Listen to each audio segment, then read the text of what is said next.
అయితే ఇప్పుడు వచ్చిన చేంజ్ బాగుంది. కానీ కళాకారులకు సంబంధించి గవర్నమెంట్స్ ఇంకా చేయాలి అన్నారు కదా చేంజెస్. సో ఇప్పుడు రేవంత్ రెడ్డి సర్కార్ ఉంది.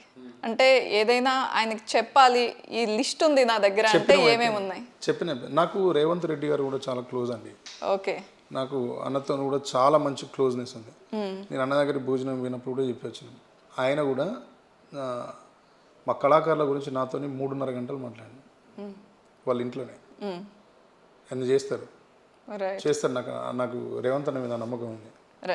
చేస్తారు. కాకపోతే కొత్తగా ఆయన ఎవరు ఊహించని సీఎం కదా, అట్లా అని ఆయన కొంచెం తక్కువ చేసి మాట్లాడడం, అట్లా ర్యాగింగ్ చేయడం చేస్తారు. కానీ ఆయన రూలింగ్ చేయడం స్టార్ట్ అయితే అందరూ కాలర్ అంతా షేర్ చేసుకొని టై కట్టుకొని కామ్గా కూర్చొని చూస్తూ ఉంటారు. ఆ రోజులు కూడా వస్తాయి. చూడండి, చేస్తాడు. అందరూ సీఎం అయిన రోజు కూడా అట్లా కామ్గా కూర్చుని చూసిన రోజు ఆయన తెప్పించారు. ఎందుకంటే ఒకవైపు ఇట్లా మీరు అన్నట్టు ర్యాగింగ్ చేసే వాళ్ళు కొంతమంది ఉంటే, అదర్ వే రౌండ్ అంటే అదర్ సైడ్ మాట్లాడారు. హీరో ఆయన సాధించాడు, కాంగ్రెస్ ని తీసుకొచ్చాడు. వాళ్ళ ఇంట్లో నేను కలిసినప్పుడు నాకు రేవంత్ అని చెప్పింది ఒక మాట బాగా నచ్చింది మేడం. నేను ఒక్కొక్కరిని కలుస్తున్నప్పుడు, కొందరిని కలుస్తున్నప్పుడు కొన్ని విషయాలు వింటాం. ఆ విషయాలు నేను బాగా పాటిస్తా.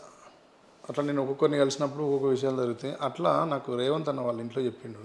నేను అడిగిన, అన్న ఇప్పుడు మొత్తం టీఆర్ఎస్ అనేది చాలా బలంగా ఉన్నది, కేసీఆర్ తెలంగాణ సమాజం మీద నాటుకపోయి ఉన్నాడు, మీరు ఎట్లా ఈ టైంలో మీరు ఎట్లా అడ్జస్ట్ అవుతారన్న, మీకు ఎట్లా వస్తుంది అన్న దారి, ఎట్లా దొరుకుతుంది అన్న? ముఖ్యమంత్రి అయిన తర్వాత అడిగారు. అవడానికి 6 నెలల ముందు ఇంట్లో అడిగితే అన్న చాలా సింపుల్గా అన్నాడు, బిట్టపల్లి మనం నడిచిపోతున్నప్పుడు కొన్ని సందర్భాలలో దారి అయిపోయింది అనిపిస్తుంది, ఇక్కడి వరకే వే క్లోజ్ అయిపోయింది అనిపిస్తుంది తమ్ముడు, ఇంకొక అడుగు మనం ధైర్యంగా ముందుకి చూస్తే దారి తనకు తానుగా ఓపెన్ అయి వస్తూ ఉంటుంది, మన కోసం ఓపెన్ అవుతూ ఉంటుంది దారి, నీకు నడిచే ఓపికంటే చాలు అన్నాడు. ఆయన ముఖ్యమంత్రి అయిన రోజు అనిపించింది నాకు, రేవంత్ అన్న మామూలు విషయం చెప్పలేదు, దాన్ని మామూలుగా ఆచరించి చూపెట్టలేదు అనిపించింది. ఆయన ఉన్నాడు మేడం. ఆయన ఆఫ్లైన్ లో కూడా కేసీఆర్ గురించి కూడా చాలా అద్భుతంగా చెప్పిండు నాకు.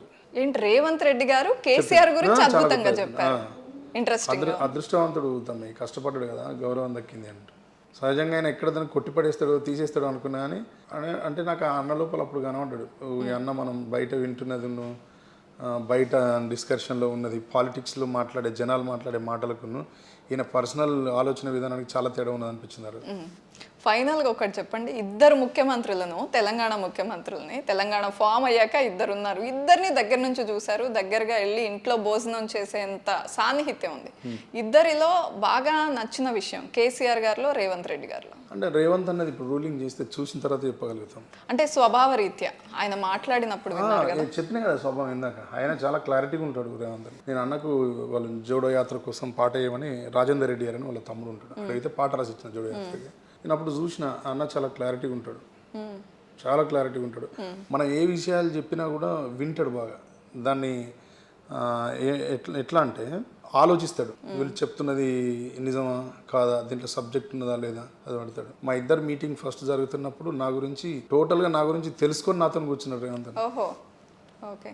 కేసీఆర్ గారు మేము డే 1 నుంచి ట్రావెల్ అయినా, ఆయనలో నచ్చే విషయం దేన్నైనా ఒకసారి ఆయన లక్ష్యం వైపు గురిపెట్టిందంటే లక్ష్యం అయినా ముంగట గురిపెట్టుకొని కూర్చోవాల్సిందే, ప్లీజ్ నన్ను తొందరగా నెరవేర్చుకోవాలి.